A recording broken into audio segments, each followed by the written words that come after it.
اور معاشرے کا کتنا کمینہ شخص ہے وہ جو کسی کی بیٹی کو اس لیے تنگ کرتا ہے کہ وہ جہیز نہیں لے کے آئی، یا وہ اس کی خواہش کے مطابق، اس کی توقع کے مطابق جہیز نہیں لائی۔ شریعت اسلامیہ نے تو نکاح کو آسان قرار دیا، اور یہ جو ہم اتنی لمبی چوڑی باراتیں لے کر کے چلے جاتے ہیں بیٹی والوں کے گھر میں، تو اسلام میں تو اس کا ایسا کوئی تصور نہیں ہے۔ 500 600 لوگ بیٹی والوں کے ہاں چلے جاتے ہیں، اور جس طرح کسی محاذ پہ جا رہے ہیں۔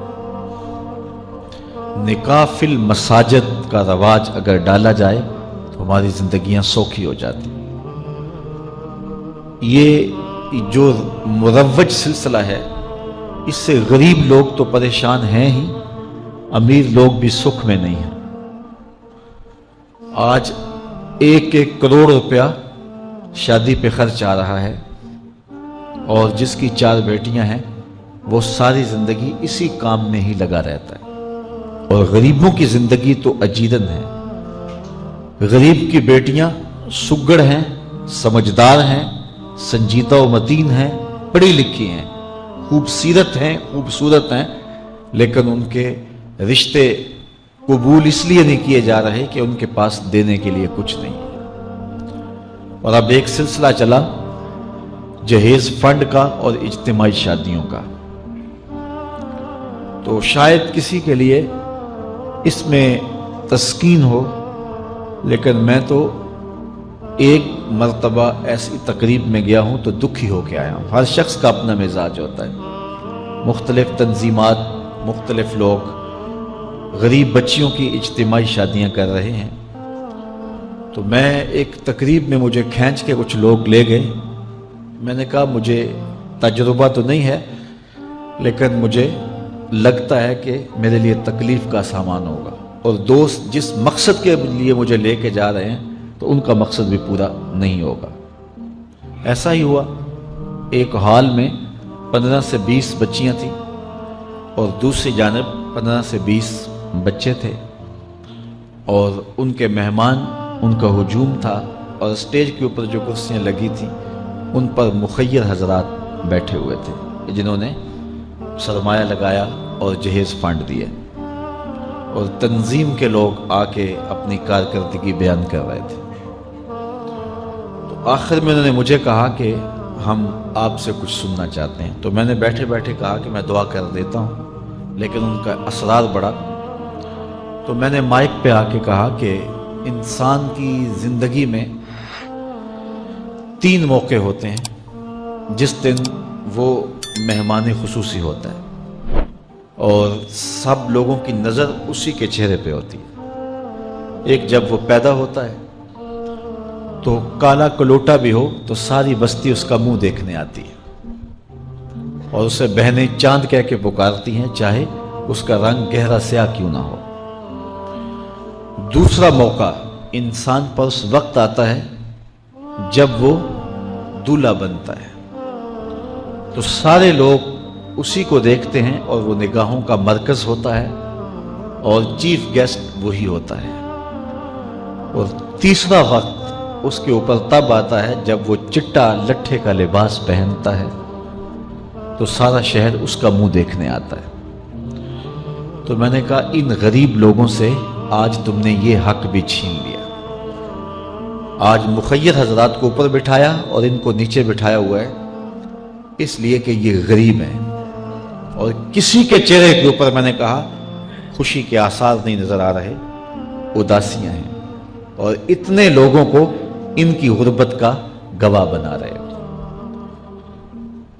ایک دم سکوت طاری ہو گیا حال پر، چونکہ مجھ سے وہ کچھ ایسی باتیں سننا چاہ رہے تھے جس سے ان کو داد ملتی۔ میں نے کہا تمہارے جذبے اپنی جگہ پہ، لیکن کاش کے رات کے اندھیرے میں ان بیٹیوں کے ماں باپ کو تم نے کچھ پیش کیا ہوتا اور یہ اپنے گھر سے رخصت ہوتی تو عرش والا رب بڑا راضی ہوتا۔ لیکن برا کرے نمائش کا کہ ہم نے ان بیٹیوں کا تماشا لگا دیا۔ میں ایک شہر میں گیا تو وہاں آج کل وہ پہلے تھا نا عمرے کے ٹکٹ محفل نعت میں، تو آہستہ آہستہ مجمع سمٹ گیا، تو اب ایک نیا سلسلہ شروع ہوا ہے کہ جہیز کی پرچیاں نکالی جائیں گی۔ تو اسی سال آپ کے قرب میں ایک جگہ 10 کے 15 جہیز فنڈ تھے، تو مجھے خطاب کرنے کے لیے انہوں نے کہا، تو بڑے شوق سے منتظم محفل نے بتایا کہ 15 بچیوں کا جہیز بھی نکالا جائے گا، اور اس پردے کے پیچھے ہزاروں بچیاں بیٹھی ہوئی ہیں۔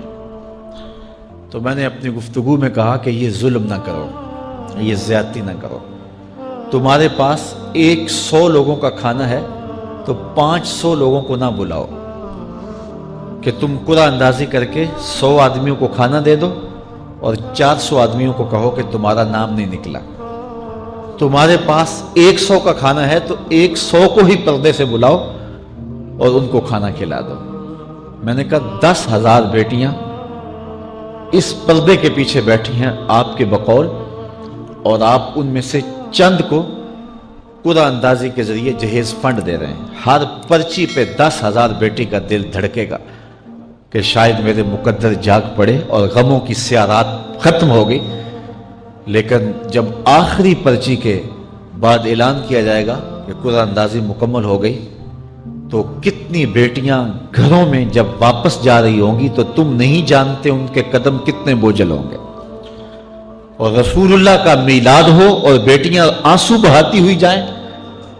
میں نے کہا تم خوشیاں خریدنے لگے تھے، غم خرید لیے تم نے، خوشیاں بانٹنے لگے تھے، غم بانٹ لیے تم نے۔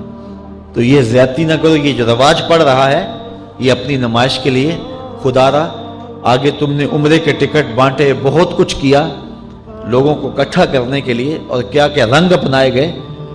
میں نے کہا وہ اچھا تھا، چلو مجھے اس پر بھی بات ہے، لیکن چلو میں نہیں کرتا، لیکن یہ ظلم نہ کیا جائے کہ محافلات میں مجمع اکٹھا کرنے کے لیے جو ہے وہ غریبوں کی بچیاں بلا کر کے تو 10 کو آپ دے کے باقیوں کہیں کہ معذرت ہمارے پاس اتنا ہی تھا۔ تو آپ کے پاس 100 کا کھانا ہے، 100 کا پانی ہے، تو 500 پیاسوں کو نہ بلائیں، 500 بھوکوں کو نہ بلائیں، 100 کو ہی بلا کر کے پردے سے جو ہے وہ ان کی مدد کریں۔ تو میں یہ کہتا ہوں کہ ہم جہیز فنڈ دینے کی بجائے، یہ جب تک یہ حالات ختم نہیں ہوتے، میں خفیہ طور پہ یہ بھی کرنا چاہیے، لیکن ساری قوم ادھر لگ گئی ہے، تو اس کی بجائے ہمارے علماء کو، ذمہ دار کو، یہ مختلف چینلز کے اوپر یہ جو ٹاکنگ ہوتی ہے اس پہ گفتگو ہونی چاہیے کہ اس رسم کو ختم کیا جائے اور معاشرے کی تربیت کی جائے کہ بیٹیوں کا رشتہ اس لیے قبول کیا جائے کہ وہ دیندار ہیں، وہ پردے دار ہیں، وہ سگڑ ہیں، وہ پڑھی لکھی ہیں اور ان کے اخلاق اچھے ہیں، یہ معیار بنایا جائے، دولت کو معیار نہ بنایا جائے۔ اس طرح معاشرے پس جائیں گے اور معاشرے کے پلے کچھ بھی نہیں بچے گا۔ اور آج اندازہ نہیں ہے ہم کو کہ جس کی بیٹیاں گھر کی دہلیز پہ جوان، اس کی زندگی کتنی کٹھن گزر رہی ہے۔ کوٹھے تے چڑھ ویخ فریدا تے گھر کر بلدی اگ، میں جاتا دل دکھی میرا پر دکھی سارا جگ۔ تو پورا معاشرہ اس وقت اس اذیت سے، اس کڑن سے گزر رہا ہے کہ بیٹیاں جوان ہیں اور رشتے نہیں مل رہے، اور پھر اگر رشتے مل رہے ہیں تو بیٹے والوں کے نخرے ہی بڑے عجیب، اور پھر جس طرح وہ بیٹیوں کو، غریبوں کی بیٹیوں کو لونڈیاں بنا کے اپنے گھروں میں رکھتے ہیں، تو یہ ایک الگ درد کی اور دکھ کی کہانی ہے۔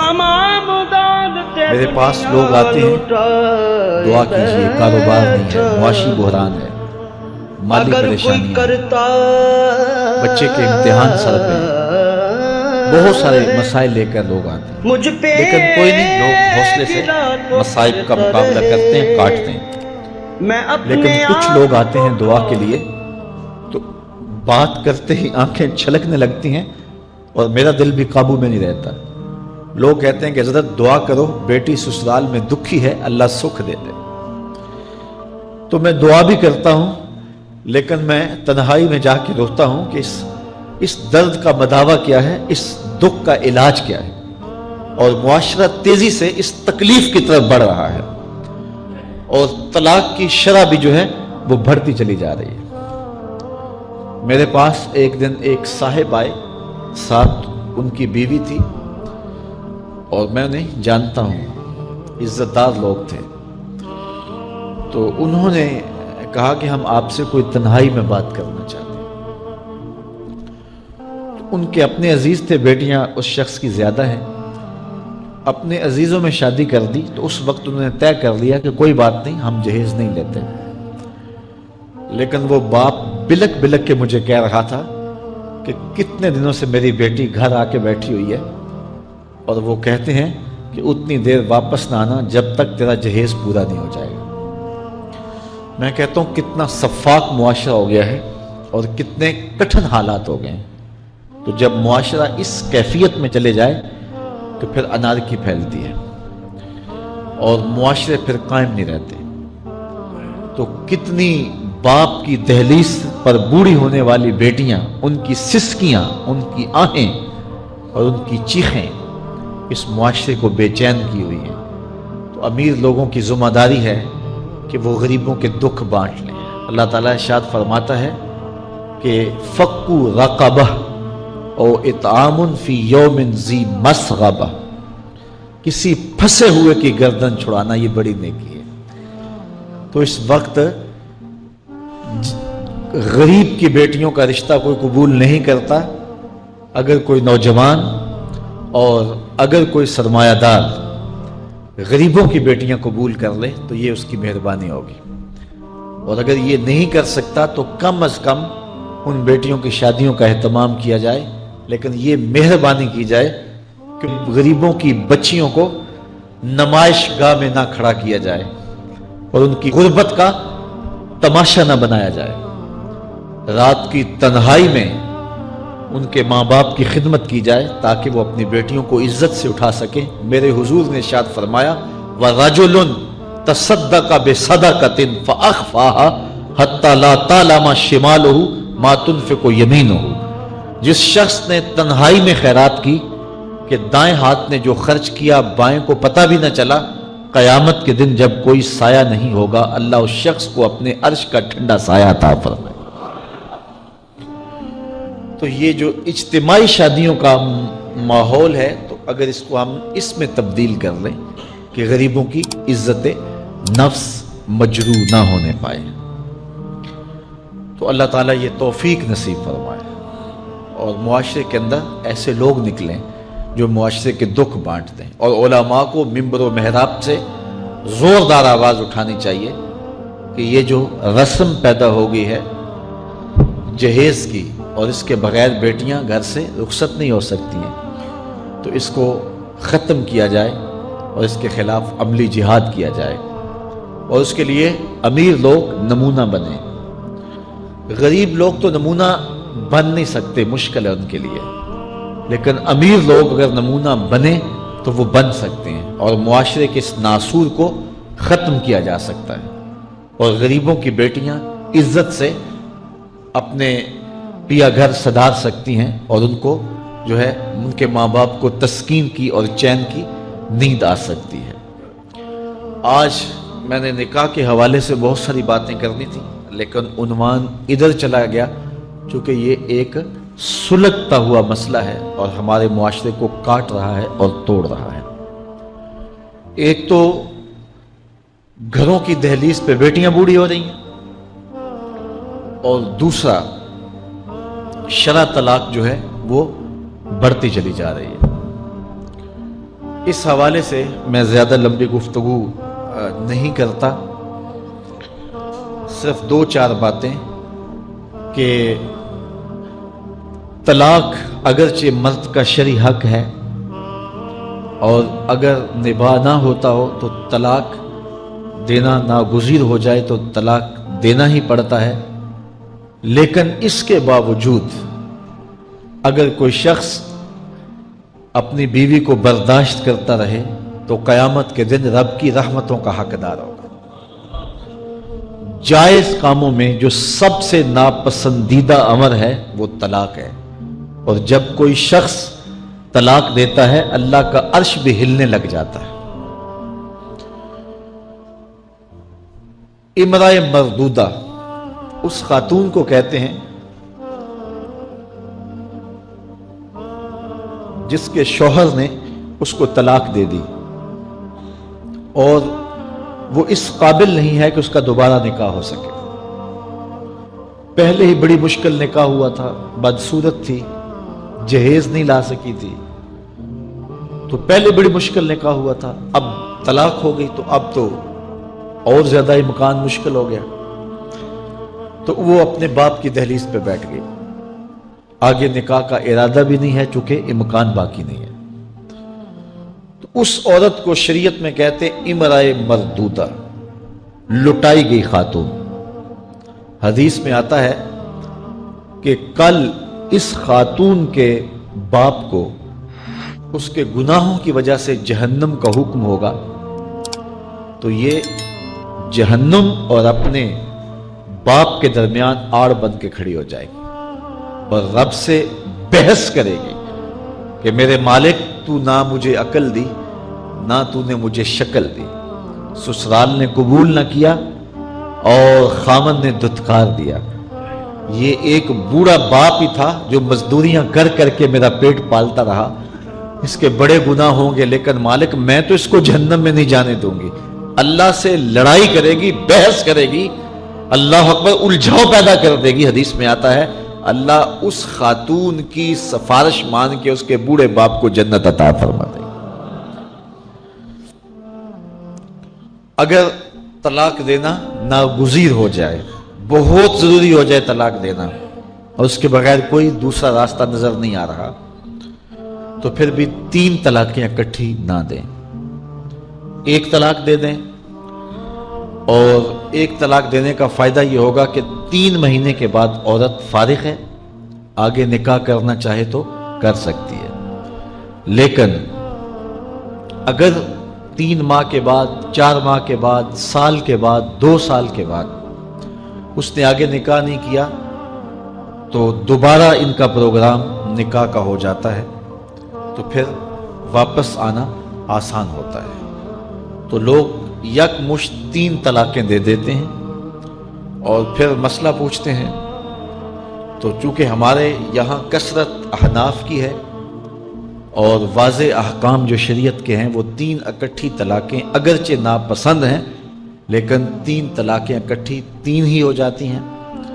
تو پھر اس کے بعد اپنا مسلک بدلنے کی کوشش کرتے ہیں یا جو ہے وہ ایسے لوگوں سے فتویٰ دیتے ہیں جن کا یہ فتویٰ نہیں ہے اور ایک عجیب الجھن میں مبتلا ہو جاتے ہیں. اس لیے اگر ناگزیر ہو جائے طلاق دینا تو پھر بھی 1 طلاق دینی چاہیے. جو 3 طلاقوں سے حاصل ہوگا عورت سے الگ ہونا وہ 1 طلاق سے ہی حاصل ہوگا. اور 1 طلاق بھی طہر کی حالت میں دینا چاہیے، عالم حیض میں نہیں، کیونکہ ان دنوں کے اندر مرد کا رجحان عورت کی طرف زیادہ ہوتا ہے. اس لیے شریعت نے طہر میں طلاق دینے کا حکم دیا ہے اگر کوئی طلاق دینا چاہے. لیکن اگر کوئی حیض میں طلاق دے دے تو پھر بھی طلاق ہو جائے گی.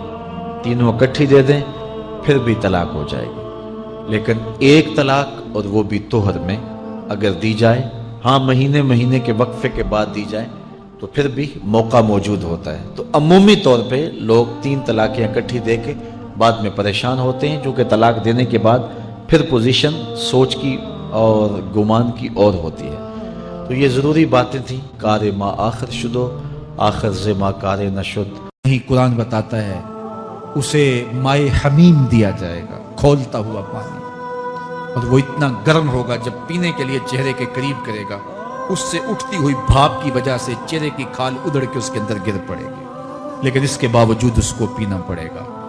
اللہ فرماتا ہے یہ دنیا ہی سب کچھ نہیں ہے، سمجھ لیا یہی سب کچھ ہے، آخرت کو بھول گئے. صبح اٹھے کام پہ چلے گئے، شام آئے آبادگی میں چلے گئے، صدائیں آتی رہی حی علی الصلاح حی علی الفلاح، کوئی پرواہ نہیں کی. نہ پیشانیوں نے سجدے کیے، نہ سوچوں میں پاکیزگی آئی. زندگی یوں گزار کے چلے گئے. ایسے نہیں کہا ایک وہ ہوں گے جن کے چہرے شگفتہ گلاب ہوں گے، ایک وہ ہوں گے جن کے چہرے بگڑے ہوئے ہوں گے. اللہ اکبر. کلا اذا بلغت التراقی. یہ تو قیامت کا منظر ہے نا، قیامت سے قبل بھی ایک منظر ہے. اللہ اس منظر کو بھی بیان کر رہے ہیں، کلا اذا بلغت التراقی، ہاں ہاں جب جان گلے کو پہنچ جائے گی، اے انسان تیرے اوپر وہ گھڑی بھی آنے والی ہے، وہ وقت بھی آنے والا ہے جب سانس اس ہنسلی میں اٹک جائے گا، جب سینے سے بھی سانس اوپر چلی گئی، اب ڈاکٹر بھی لا علاج قرار دے رہے ہیں کہ اب علاج نہیں رہا ہے، جان بس اب نکلنا چاہ رہی ہے، اور کہا جائے گا کوئی جھاڑ پھونک والا بلاؤ، اب ڈاکٹروں نے تو جواب دے دیا، اب سانس اٹک گئی گلے میں، چند لمحوں کی مہمان ہے، اب ڈاکٹروں نے کہا اب ہماری جانب سے لا علاج ہو گیا، اب لے جاؤ اس کو گھر یا وینٹیلیٹر پہ ڈال دیتے ہیں اس کو، بس اب ہماری جانب سے کوئی اس کا علاج نہیں ہے، اب گھر والے روتے ہیں، کہتے ہیں کوئی جھاڑ پھونک والا لاؤ، کوئی دم والا لاؤ، شاید وہ کوئی دم کرے تو اس کی جان میں جان آ جائے، ڈاکٹروں نے تو لا علاج قرار دے دیا، وَظَنَّ عَنَّهُ الْفِرَاقِ، اللہ فرماتا ہے یہ تو جھاڑ پھونک والے کو ڈھونڈ رہے ہیں، لیکن جس کی سانس یہاں اٹکی ہے وہ سمجھ گیا ہے اب موت آ گئی ہے، اس کو یقین ہو گیا ہے کہ اب موت کے لمحے آ گئے ہیں، اب میں بچ نہیں پاؤں گا، اب آنکھیں تاڑے لگی ہوئی ہیں، وَالْتَفَّتِ السَّاقُ بِالسَّاقِ، پنڈلی پہ پنڈلی چڑھ رہی ہے، جب موت آ جاتی ہے تو پھر پنڈلی سے پنڈلی لپٹ جاتی ہے، اس کو پھر جدا کرتے ہیں اور جدا کر کے دونوں انگوٹھے باندھ دیتے ہیں تاکہ پنڈلی کے اوپر پنڈلی نہ چڑھے۔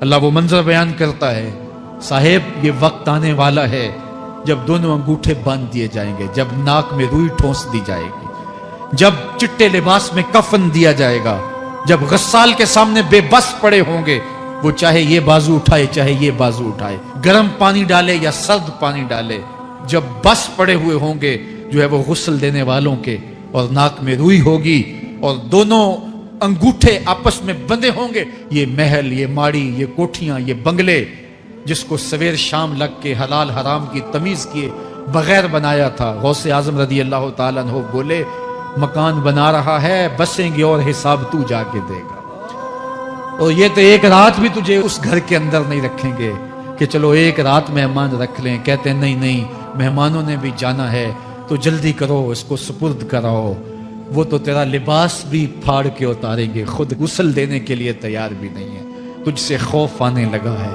جاندی واری ڈرونا بنے ہوتے، ہاتھ نہ لاندے ڈر دے، جنہ لئی تو پاپ کمائے اج کتھے نہیں تیرے کر دے، آج تو وہ تیرے ساتھ تجھے غسل دینے کے لیے آمادہ نہیں ہے۔ وَالْتَفَّتِ السَّاقُ بِالسَّاقِ، جب پنڈلی پہ پنڈلی چڑھنے لگ جائے گی، إِلَىٰ رَبِّكَ يَوْمَئِذٍ الْمَسَاقُ، اس دن تیرے رب کی طرف ہی لوٹ کے جانا ہے، فَلَا صَدَّقَ وَلَا صَلَّىٰ، اس نے نہ تو سچ مانا اور نہ نماز پڑھی، وَلَٰكِنْ كَذَّبَ وَتَوَلَّىٰ، ہاں جھٹلایا اور منہ پھیر کے چل پڑا، ثُمَّ ذَهَبَ إِلَىٰ أَهْلِهِ يَتَمَطَّىٰ، پھر اپنے گھر کو اکڑتا ہوا چلا، اولا لک فاولا ثم اولا لک فاولا، تیری خرابی آ پہنچی، ہاں تیری خرابی آ پہنچی۔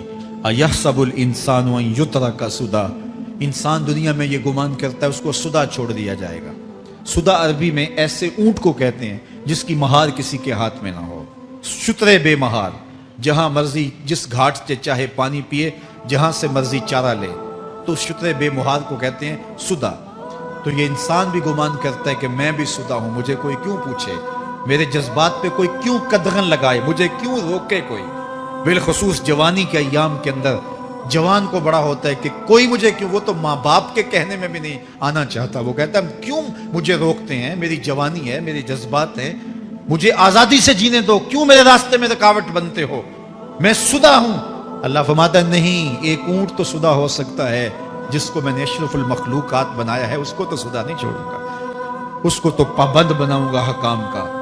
اب وہ کہتا ہے کہ نہیں نہیں، یہ کیسے دوبارہ اٹھائے جائیں گے، اب دوبارہ وہی بات پھر آ گئی، الم یک نطفۃ من منی یمنی، اللہ فرماتا ہے ایک بوند تھی نا، پانی کا ایک قطرہ تھا جو رحم مادر میں رکھا گیا، ثم کان علقہ، پھر وہ پانی کا قطرہ لوتھڑا بنا، فخلق فسوی، پھر اللہ نے اسے پیدا فرمایا اور پھر ٹھیک ہموار کیا، فجعل منہ الزوجین الذکر والانثی، پھر اس سے وہ جوڑ بنائے، کوئی مرد بنایا کوئی عورت بنائی۔ کہا اب غور کر، اب تیری آنکھیں دیکھتی ہیں، بجلیاں چمکتی ہیں، تیری زبان کا طوطی بولتا ہے، لوگ اشش کرتے ہیں تیری گفتگو پہ، تیری گفتار پہ صدقے جاتے ہیں، تیرے لہجے کے جمال کو دیکھتے ہیں، تیرے سینے کا زور، تیرے پنجوں کی طاقت، تیری دماغ کی تیزیاں اور تیری سوچوں کے اجالے، تیری زوردار ٹانگیں، تیرے کڑیل بازو اور تیری چوڑی چھاتی اور تیرے گلاب کی پتیوں جیسے ہونٹ۔ اے انسان، یہ سب کچھ کہاں تراشا گیا؟ ماں کے رحم میں، اس تاریکی میں جو 3 پردوں میں تھی۔ تیرا سر تیرے گھٹنوں میں تھا اور تیرے رب نے وہاں تیرے اندر نسوانیت یا رجولیت کی صلاحیتیں پیدا کی، تیری آنکھوں میں چمک پیدا کی، تیرے کانوں میں نغمے بکھیرے، تیری زبان کے پٹھوں پہ قوت ذائقہ رکھی، تجھے بولنے کی صلاحیت دی، تیرے پنجوں میں زور رکھا۔ آج تو مفتی شہر ہے، آج تو علامۃ الدہر ہے، آج تو قاضی القضات ہے، آج تو منسٹر ہے، آج تو وزیر اعظم ہے، آج تو پہلوان ہے، آج تو شہزادہ ہے، آج تو بادشاہ ہے، آج تو زوراور ہے۔ آج تیری طاقت کے کیا کہنے؟ آج شیروں کو تو نچا لیتا ہے، ہاتھیوں کو تو بٹھا لیتا ہے، آج تو بڑا زوراور گھڑ سوار ہے۔ آج تیری طاقت کے کیا کہنے؟ تو کشتی کرتا ہے، زمانہ دیکھنے آتا ہے۔ آج تیری طاقت کے شہرے ہیں، تیری عظمت کے تنتنے ہیں، لیکن انسان تو ایک ناپاک قطرہ تھا اور رحم مادر میں تھا۔ تیرے اندر یہ رنگ کس نے بھرے؟ تیرے کانوں میں نغمے کس نے رکھے؟ تجھے دماغ کی قوتیں کس نے دی؟ زبان کو بولنا کس نے سکھایا؟ آنکھوں میں توانائیاں کس نے رکھی؟ تیری زبان کا طوطی بولتا ہے، یہ سلیقے کس نے دیے؟ پھر اللہ فرمایا، کتنا زوردار بیان ہے، الیس ذالک بقادر علی ان یحیی الموتى۔ جو ماں کے پیٹ میں ایک نطفے کو ایک خوبصورت انسان بنا سکتا ہے، ہڈیوں کو جوڑ کے دوبارہ انسان نہیں بنا سکتا؟ کیا وہ دوبارہ تجھے کھڑا نہیں کر سکتا اپنے سامنے پیش ہونے کے لیے، جس کے حکموں کو تو نے توڑا ہے، جس کے فرامین کا تو نے مذاق اڑایا ہے؟ کیا وہ اتنا ہی بے بس ہے کہ اپنے حضور تجھے جو ہے وہ کھڑا ہی نہیں کر سکتا ہے؟ جس رب نے تجھے ماں کے شکم میں شکل دی، حضرت شیخ فرید الدین عطار بولتے ہیں، سانے کستی سلاتی می شود، ایسا کاریگر ہے مٹی سے بادشاہ بنا ڈالتا ہے۔ اس نے مٹی سے دارا و سکندر بنائے، اس نے مٹی سے جو ہے وہ رستم و سہراب بنائے، اس نے مٹی سے کیا کیا بنا دیا جو مٹی سے بادشاہ بنا سکتا ہے، جو نطفہ رحم مادر سے جو ہے وہ شکل اور صورت اور رنگ اور جمال بنا دیتا ہے۔ تیری صورت نکھرتی ہے، تیرے ہونٹ گلابی ہیں اور تیری نرگسی آنکھیں ہیں، تیرے ریشمی بال ہیں اور تیری خوبصورت رنگت ہے۔ تو چال چلتا ہے تو لگتا ہے قیامت چل رہی ہے۔ تیرا قد رانا جو ہے وہ صنوبر کو شرماتا ہے۔ تیری گفتار کے تنتنے ہیں۔ جس نے اتنی خوبصورت شکل ماں کے رحم میں بنائی، کیا وہ ہڈیوں کو جوڑ کے دوبارہ انسان نہیں بنا سکتا؟ وہ دوبارہ انسان بنائے گا اور پھر تجھے اپنے حضور کھڑا کرے گا۔ اور ایک حدیث میں آتا ہے، اللہ بندے کو اپنے حضور کھڑا کرنے کے بعد اپنے سامنے سے ہٹنے نہیں دے گا جب تک 5 سوال نہیں پوچھ لے گا۔ ان عمرہ ہی فیما افنا ہو، اس کی عمر کے بارے میں پوچھے گا، کہاں ضائع کی؟ میں نے تجھے زندگی دی، 60 سال 70 سال 40 سال 50 سال، اس زندگی کو کہاں گزار کے آیا ہے؟ ان شبابہ فیما ابلا ہو، اس کی جوانی کے بارے میں پوچھا جائے گا، جوانی کہاں گزار کے آیا ہے؟ مجنوں تو نہیں بنا رہا، خواہشات کا اسیر تو نہیں ہو گیا، دیوانوں کی طرح زندگی تو نہیں گزار کے آ گیا؟ تیری جوانی کسی چوک میں تو نہیں گزری، تیری جوانی آوارگی میں تو نہیں گزری، ساری رات سوشل میڈیا کے اوپر گندگی اور غلاظتیں تو نہیں دیکھتا رہا؟ تیری زندگی گزری کہاں ہے؟ تیری جوانی گزری کہاں ہے؟ اگر کوئی جواب نہ ہوا تو پھر کیا جواب دے گا؟ اور وہ کتنا خوش نصیب ہوگا جو کہے گا، مالک میری جوانی سجدوں میں گزری، میری جوانی قیام میں گزری، میری جوانی رکوع میں گزری۔ میرے حضور فرماتے ہیں، سبعۃ یظلھم اللہ فی ظلہ یوم لا ظل الا ظلہ، 7 اشخاص ایسے ہیں قیامت کے دن جب کوئی سایہ نہیں ہوگا، اللہ ان 7 کو اپنے عرش کا سایہ دے گا۔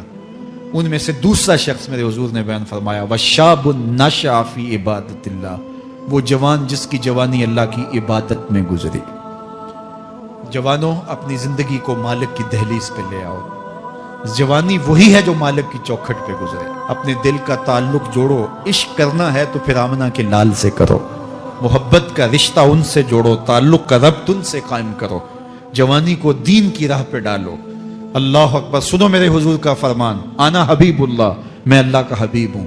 پھر فرمایا الشاب التائب حبیب اللہ، جو جوان جوانی میں توبہ کرے وہ بھی اللہ کا حبیب ہے. آؤ اللہ کے حبیب بن جاؤ، اللہ کے حبیب بن جاؤ، اللہ کے حبیب بن جاؤ، اللہ کے محبوب بن جاؤ. لیلۃ القدر کی گھڑیاں ہیں، رات کا پچھلا پہر ہے. اللہ کے حضور یہ عہد کر کے اٹھو، مالک جو زندگی گزر گئی، آئندہ جوانی کا ایک ایک لمحہ تیرے لیے گزرے گا. جیوں گا تو تیرے لیے، مروں گا تو تیرے لیے. میری ایک ایک سانس تیرے نام وقف ہوئی، میری زندگی کی ایک ایک ساتھ تیرے نام وقف ہوئی. میں اپنا سب کچھ تیرے لیے پیش کرتا ہوں. میری زندگی کا مالک بھی تو ہے، میری موت و حیات کا خالق اور مالک بھی تو ہے. یہ زندگی تو نے دی، تیری امانت ہے، تیرے حضور ہی پیش کرتا ہوں. اور لیلۃ القدر کی گھڑیوں میں اس عزم کے ساتھ گھروں کو لوٹو کہ اللہ میری زندگی کا ایک ایک لمحہ تیرے نام ہوا، آنے والے موسم تیرے نام ہوئے، میری جوانی تیرے نام ہوئی، میرے آنسو تیرے نام ہوئے، میری پیشانی تیرے نام ہوئی، میرے دل کی دھڑکن تیرے نام ہوئی، میری صلاحیتیں تیرے نام ہوئی. میری زبان بولے گی تو تیری تسبیح بولے گی، تیرے ذکر کے ترانے پڑے گی. میرے کان سنیں گے تو قرآن کے نغمے سنیں گے، میری آنکھیں دیکھیں گی تو مالک تیری قدرت کی نشانیاں دیکھیں گی، تیرے رسول کا روضہ دیکھیں گی، تیرا کعبہ دیکھیں گی. مالک میری زبان سچائی کے نور سے مالا مال ہوگی اور میں ساری زندگی تیرے نام کرتا